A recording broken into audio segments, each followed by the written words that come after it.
He was a very fun-loving person, loved to be around people, loved to have a joke, enjoy life. I just remember he had such a lovely apartment with all his beautiful antique furniture. Kevin was found on May 17th, 1982, in his apartment, obviously deceased.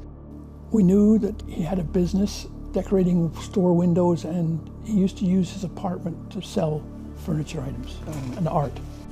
There was some art and some of his personal effects that had gone missing. We learned that Mr. McBride kept a diary or a day book. The diary would have given us the schedule for Kevin up to when he was murdered. So this day book became interesting because we hadn't found it. Every lead leads us to more investigation. So they have a name, but that name is kind of a ghost. Welcome to Crime Beat. I'm Anthony Robart. It's Toronto in the 1980s, and Kevin McBride is living his best life.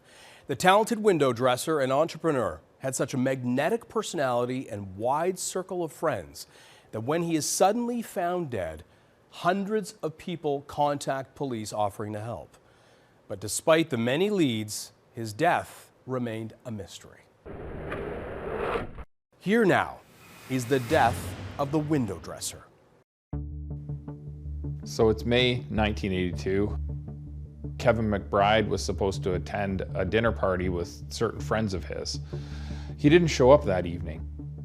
They'd called him multiple times. I mean, it's 1982, so we didn't have cell phones, you don't have social media. It's not quite as easy to get a hold of people. So you'd call their landlines, you'd expect a call back, you'd leave messages for them, but nobody had seen nor talked to him. So they attended his residence, knocked on his door and didn't get an answer. So they called the police and asked for us to go by and check on him. When the first officers arrived, they directed the superintendent to open the door.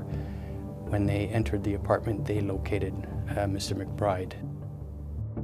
On May the 17th, 1982, my partner Steve Harris and I were working the 4 to 12 shift. And it was about 6:30 that I think Steve got paged to call the office. He came back from making the phone call and told me that there's an investigation that we needed to attend at 5600 Shepherd Avenue East, apartment 311. He also advised me that Staff Sergeant Strathty and Staff Sergeant Jackson were also attending. And as we arrived, Jackson and Strathty were just about to enter the apartment. One thing I did notice was a foul smell coming from the apartment. A smell I unfortunately smelled lots of times. There was obviously somebody dead in there. Well, he was located in the living room. He was clothed. There was a large amount of blood on the rug, on the floor. The official cause of death was multiple stab wounds to the torso and exsanguination. So he basically was stabbed and he bled out. He'd been stabbed many, many times in the chest, in the legs, in the arms. He had defensive wounds on his hands, and it looked like it had been a very violent affair. We got briefed by Strathty and Jackson basics of what was going on. We didn't go far into the apartment at that time. Strathty asked if we would go and interview some witnesses who had had a dinner appointment with Kevin McBride, and to also check on the whereabouts of his car. We went down to the second level of the parking garage, and the superintendent indicated the spot that belonged to Mr. McBride, spot number 35. It was empty. There was no car there. I had a look around the spot, and I noticed some oil drips in the spot, which would indicate that the car had parked there at some time. It looked like it was fairly fresh. From witness interviews, his car was last seen on May 15th in the underground garage of his apartment. They had saw it there earlier in the morning. We believe he was probably killed, and then the offender absconded with his vehicle later in that day. Unfortunately, not like today, we don't have video. There isn't video from the underground parking lot to determine exactly who and when that car left the underground. We noticed some footprints in the dust to the left of where the car would have been. And it's a walkway, I'm assuming, to go up the ramp. In our investigations, people a lot of times don't get rid of their shoes. Unless they're completely covered in blood, they usually try to keep their shoes. So sometimes those footprints really help. I also picked up a cigarette butt. It was a filter, but it had burned down so far that you couldn't see the make of it. So I packaged that in case it was relevant. You never know when you're looking at a scene what's going to be important. And then we left the garage. Steve and I drove over to 42 Division, and Steve went to speak to the people who were waiting for the dinner party.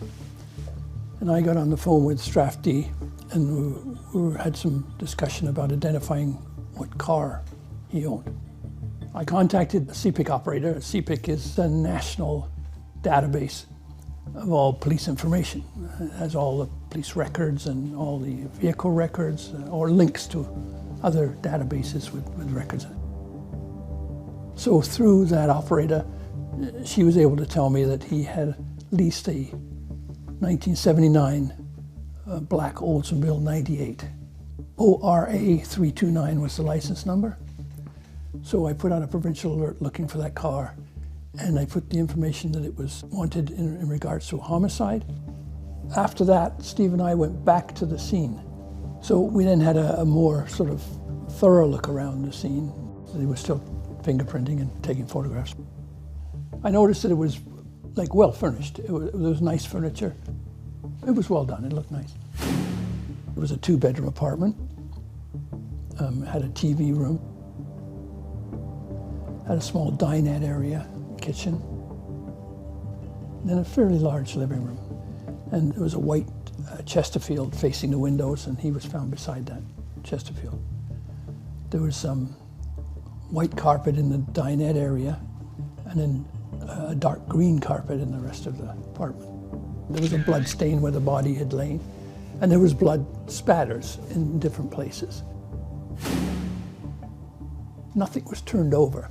There were a few plastic or some kind of artificial material ferns on the ground in the blood staining. So obviously Mr. McBride had fallen and taken them with him when he fell to the floor.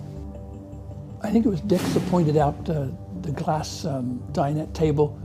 There was a Windex bottle and some rags there, so it obviously looked like somebody had cleaned up something from the glass table.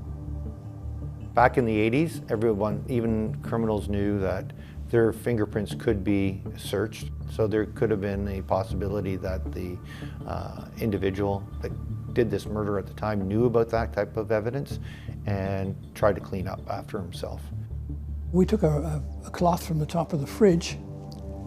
Again, it could have been used to clean up. Who knows what it was for, but we thought we needed to take it.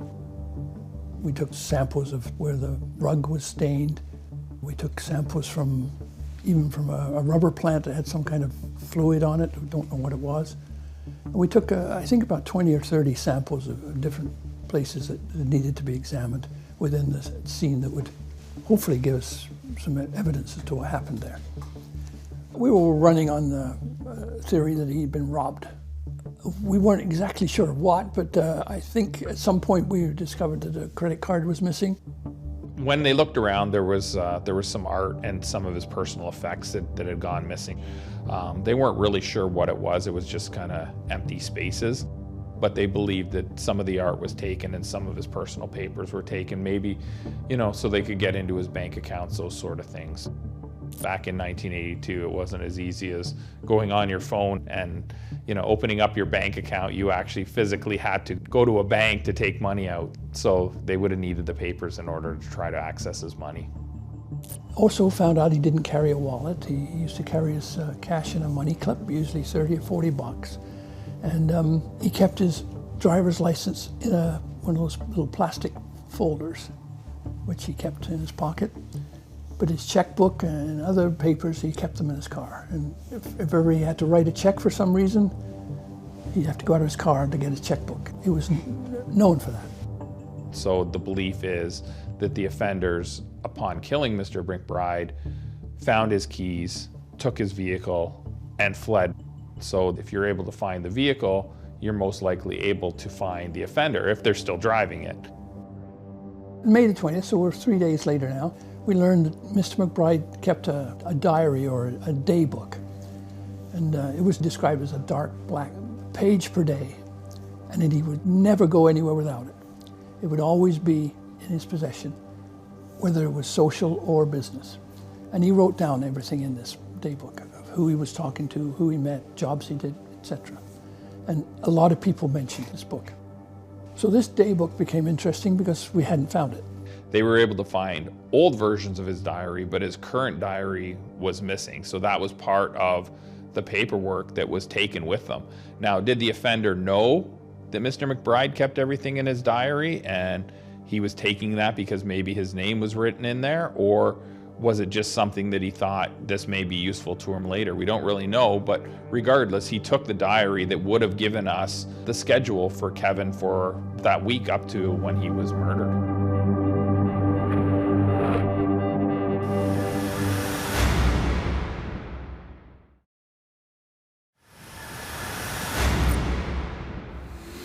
Welcome back.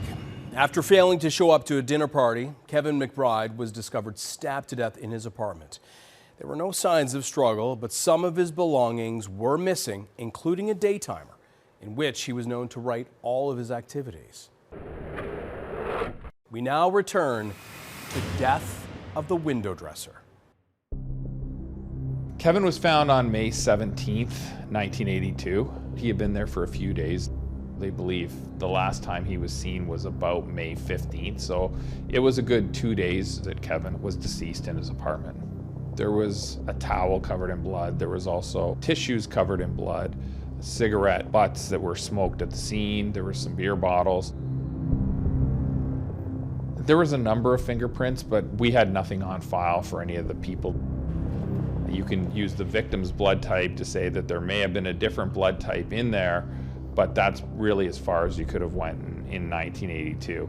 At that time, there really isn't much to say who was in the apartment with our deceased. Obviously, we got a murder victim who's been stabbed more than once. He lived alone in that apartment, as far as we knew at that time. His car was missing. We don't know if anything else was missing from the apartment. We don't know if the apartment had been robbed, or if it was just, the car was just used to get away. We knew that he had a business decorating store windows, and he used to use his apartment to sell furniture items and art. We knew his name. We had the information from the witnesses that he was from Australia, but he had lived in Canada a long time. Everybody loved him.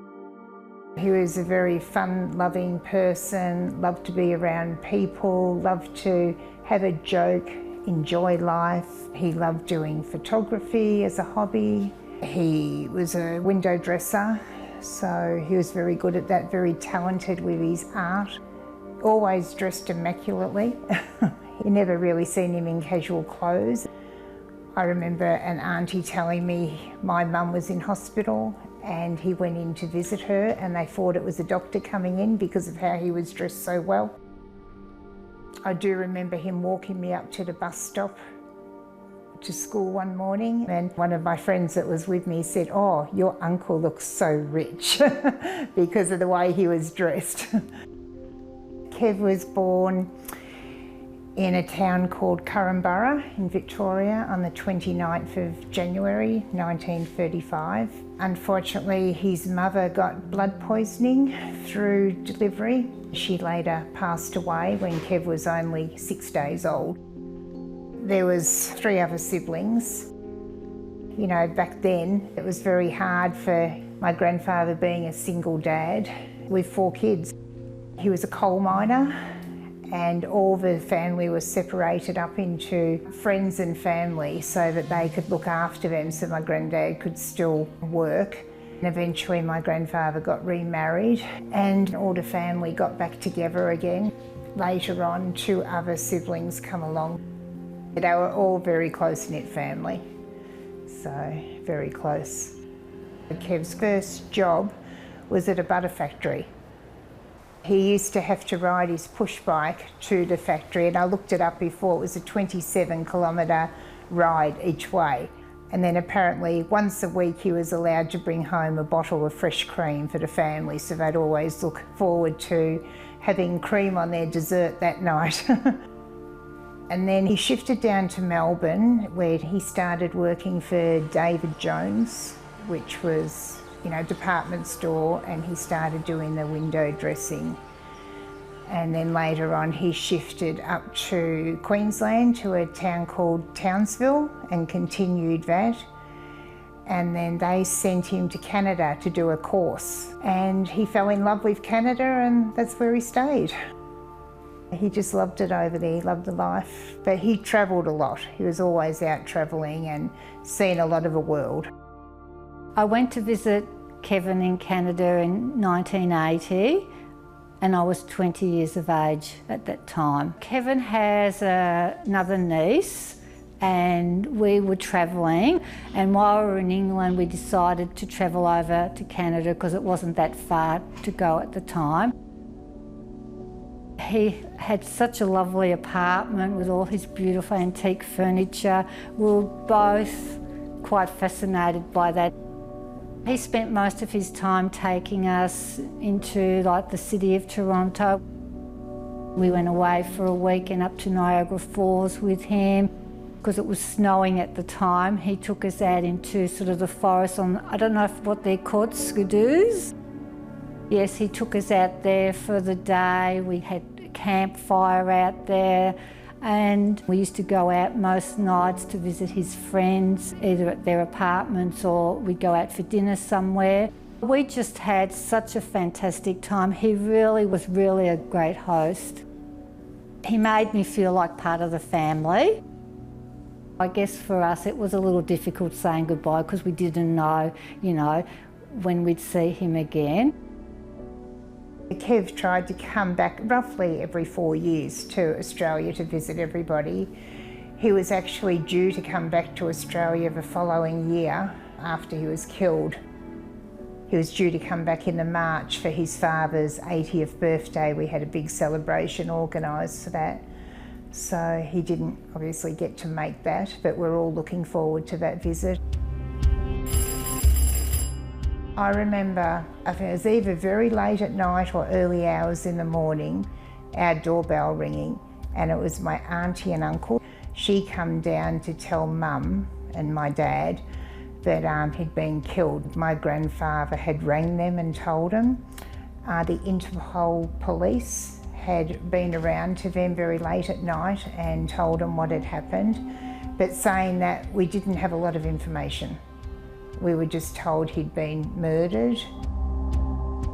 I was very, quite young. I didn't know a lot of the ins and outs, but I knew they said he'd been stabbed to death. Sharon rang me to tell me that what had happened to Kevin. It was shocking news to hear something like that had happened to him. Just was something I couldn't believe. My uncle, along with one of Kev's nephews, went over to help sort things out, and they ended up bringing Kev's ashes back to Australia. I know they had some terrible photos of, the blood-stained rug, and I remember my uncle showing me that photo and where they marked out with the body, and that's sort of etched in my head now. I'll never forget that photo. It was just really hard. Back then you'd send a letter and you might not get a reply for months. So we just didn't know sort of what had happened, whether Kev knew this person, what the motive was. We knew someone had also stolen his car and his keys. On Friday, the 21st, we received information that some property belonging to Kevin McBride had been found by the Windsor Police Service in a garbage can. A lot of Mr. McBride's personal effects, his papers, his diary. And a bloodstained knife. This knife was a Kershaw knife, a Japanese-made knife, and it was located in a sheath. This knife was about 8 1/4 inches long with a 4-inch blade. There was blood detected on that knife. However, there was not enough material to proceed with the testing of the time. The interesting part about the diary was the pages from May 14th and 15th were both ripped out, but there was an indent on May 16th that was still left in the diary that provided a name that you could see had been written on the day previous. The name was Steve Mayer.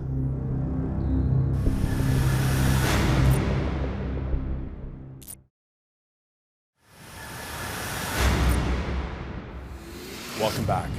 Days after Kevin McBride is murdered, His daybook, abandoned car, and other belongings are found 400 kilometers away. In his daybook, police discover a valuable clue about who he may have met the day he was killed. We now return to Death of the Window Dresser. We had no idea who Steve Mayer was at that time. There were a lot of phone calls. A lot of people liked Kevin McBride. A lot of people knew him, a lot of business associates, a lot of friends. Nobody had mentioned to Steve Mayer. We found out from one of the calls that I received, and I think it was another anonymous call, that he had run an ad to rent out his apartment. The arrangement was to live in the apartment and share the rent, but also to be there when Kevin went away.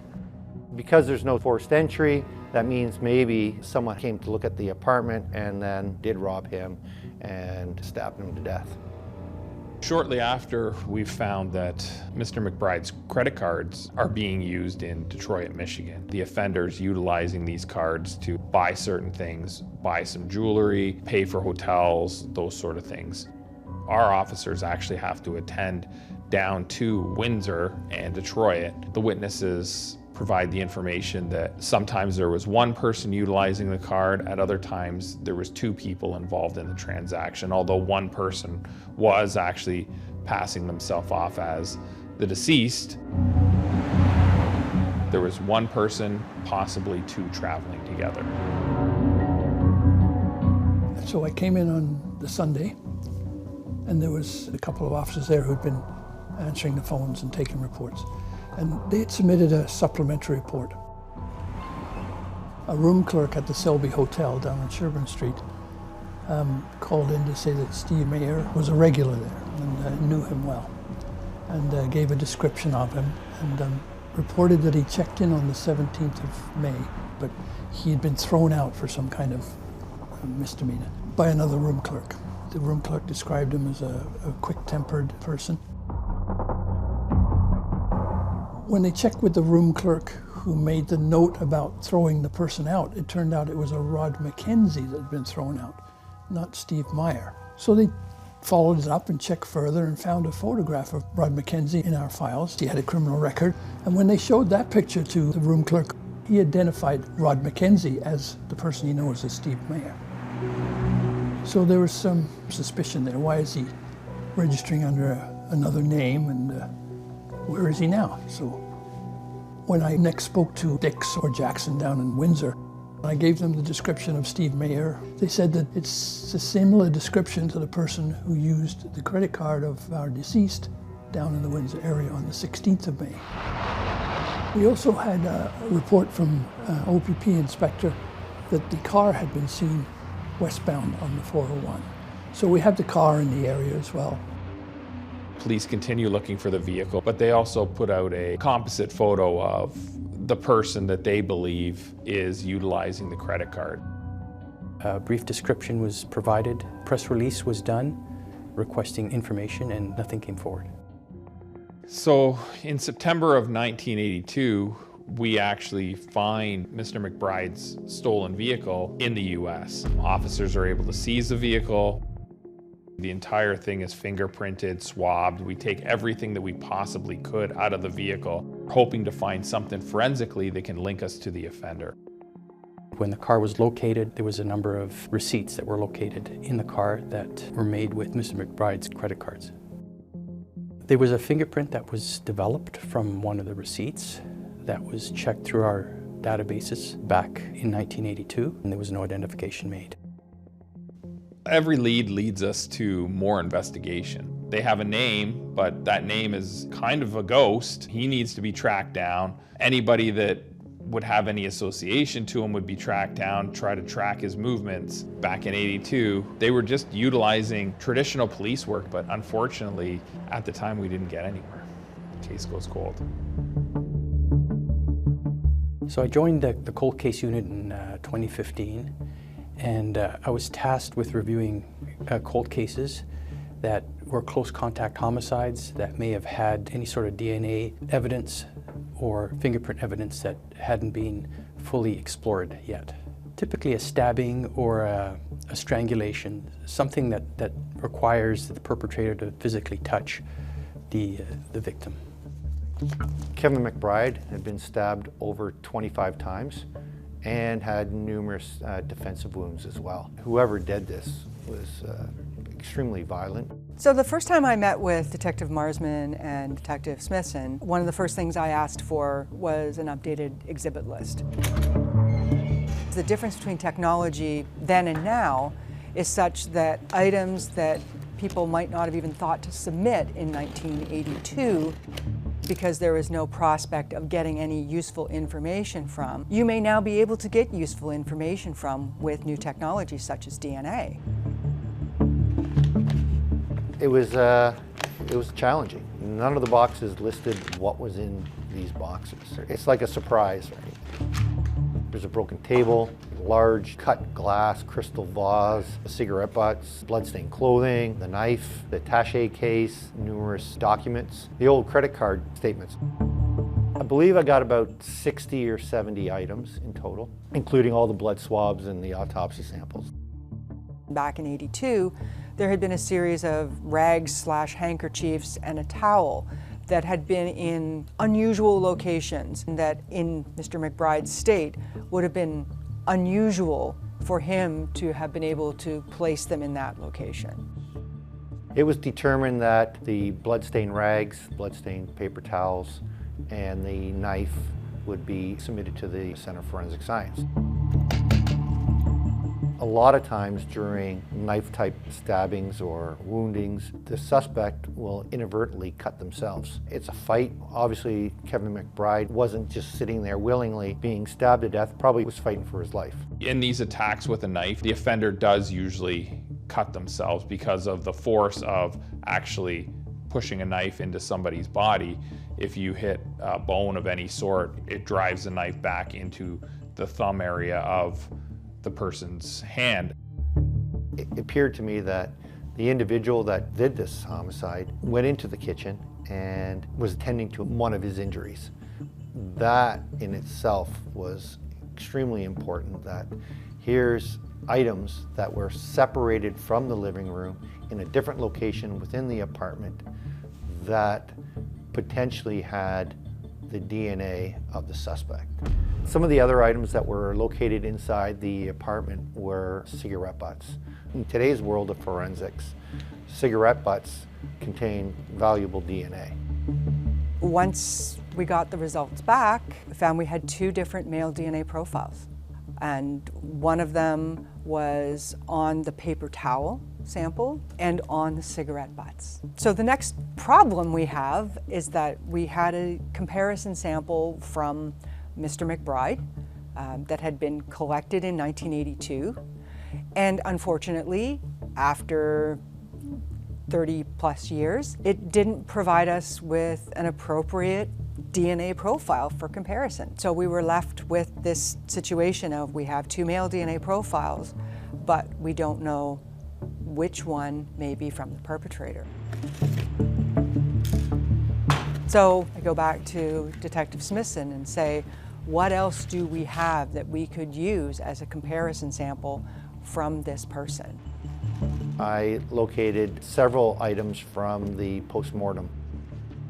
I submitted the pulled head hair sample and the pulled pubic hair sample and several items of clothing. Lo and behold, one of them had sufficient DNA, the pubic hair sample, to give us an appropriate comparison sample. So now we know that one of these profiles is from Mr. McBride, but now we also have this second profile that can't be sourced. It's put onto the National DNA Databank to see if it will match to any other crime scenes or potentially to a known offender. And unfortunately, we didn't get any hits or returns. One of the other samples that we accepted at the time was the knife that was found in the garbage can in Windsor. And at the time, there was blood detected on the blade, like right at the hilt of the knife. We swabbed that part of the blade where the blood was, and we also swabbed the handle, hoping that if somebody has handled this knife at some point, that they may have left some DNA behind. And when we got the results back, the sample from the blade of the knife matched that DNA profile from Mr. McBride. So to us, this was the murder weapon. Unfortunately, we just don't have a link back to somebody other than Mr. McBride.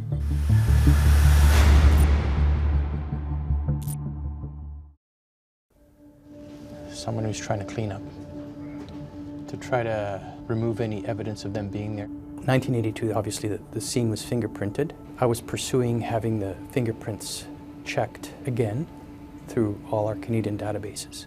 I recall there was a fingerprint on a vase, and it took some digging into the file, but it was located and it was checked. The fingerprint that they recovered is still right there. There was no identification made. A fingerprint was located on one of the receipts located in his car. The print was checked through Canadian databases and there was no identification made. It was then sent to the United States to check through their systems, and identification was made to Steve Meyer. So I started conducting checks on Steve Meyer and learned that he had an extensive criminal history in the United States. It started off in 1978 from an arrest in Arizona where him and an accomplice robbed a business. He was fingerprinted and I obtained the report and learned that he listed his place of birth as Windsor, Ontario. Mr. Meyer has a criminal record in the US on fraud charges, and he created many, many aliases. The aliases that he had used were actually real people. One of the aliases was tracked down by the Michigan State Police, and he was vice president of a food company. He didn't appear to be related to Canada or the type of person that would be involved in a murder. So I requested the Michigan State Police conduct an interview and request a copy of his fingerprints and obtain a DNA sample.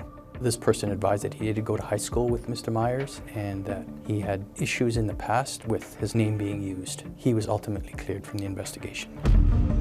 So there was another alias, and that person did have a criminal record, and I traced him to Hawaii.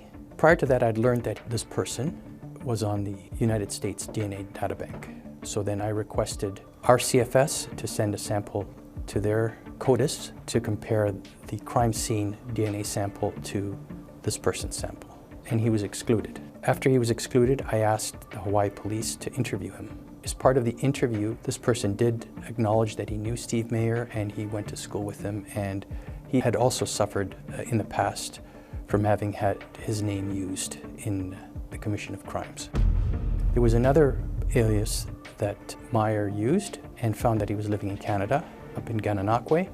I met with that person and he provided a copy of his fingerprints and a DNA sample, and he was ultimately cleared. I'm left with a DNA profile that is unidentified at the time, and that profile most certainly belongs to the person responsible for Mr. McBride's murder. The fingerprint located on the receipt in the car is attributable to a person, but I can't put that person in the crime scene. So I can't say how Steve Myers related to the murder, but at the time, he's the only person of interest that I could develop. Just looking into this, I did a deeper dive on his background, and I found out that he had some sisters, and I had Michigan State Police assist me in obtaining a discard sample from one of the sisters. That was tested, and there was no match. I still couldn't locate him.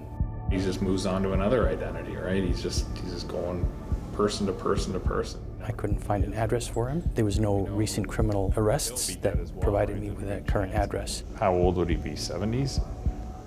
He'd be close to that. Yeah. I had asked various law enforcement agencies in the United States to provide pictures of him, and due to the fact that a lot of these records were dated, they weren't able to provide me any mugshots. I was chasing a ghost. In 2019, we start investigating genetic genealogy. So in Ontario, we're lucky because we have the Centre for Forensic Sciences. They take our DNA from the crime scene, they develop the STR profiles. We take that STR profile, we send it down to a lab in the US. They create what's called SNPs, or single nucleotide polymorphisms. That's basically your genes between your genes. So it shows how related we all are amongst each other.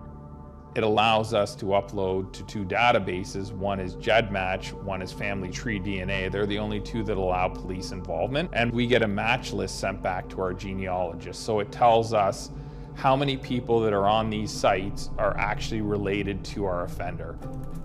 The top matches were about 150 centimorgans, which is just a bit more distant than second cousin usually. So all the matches in orange, they match each other. Green, that's another tiny cluster. We did have 2 clusters of matches that we were able to find common ancestors for, but they were quite far back in the mid-1800s and the mid-1700s. The couple back here, they were from Wales. We try and build back down the trees and try and find where these clusters unite, usually in marriages or children. But for this one, we were just not finding any of those connections anywhere. We start to do what's called targeting, looking for other people that may have done a DNA test with Ancestry, but haven't uploaded to those 2 sites that we're allowed to use, and ask them if they're willing, if they could upload to one of these sites so we can see if they're a match. So we did get some port overs. Porting over is basically just moving your DNA results from one site to another. And then eventually there was a lady who was in the 500 centimorgan range, so that's about a first cousin once removed, and she was an X match.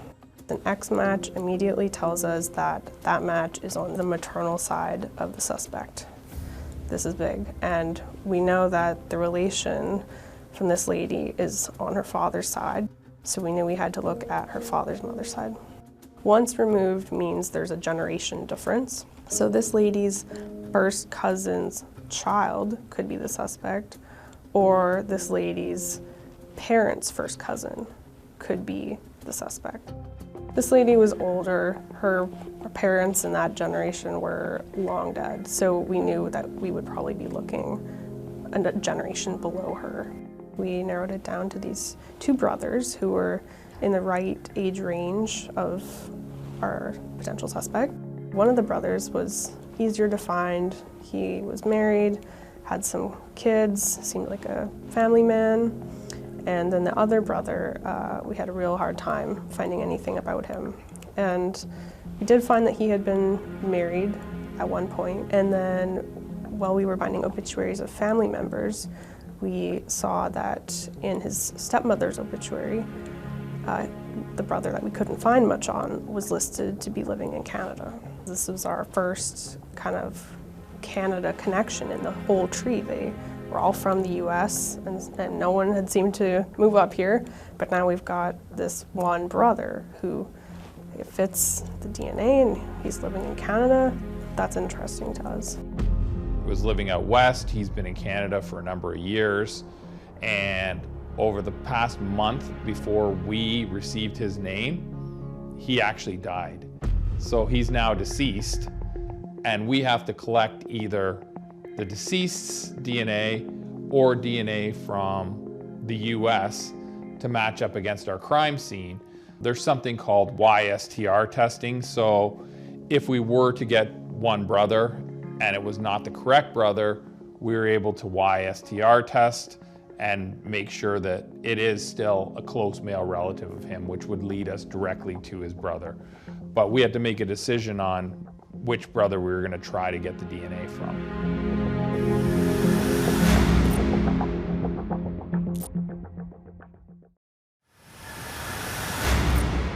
Welcome back. Police believe Kevin McBride's killer is one of 2 brothers. But with one deceased and the other living in another country, they still have work to do to prove it. Here now is the conclusion of death of the window dresser.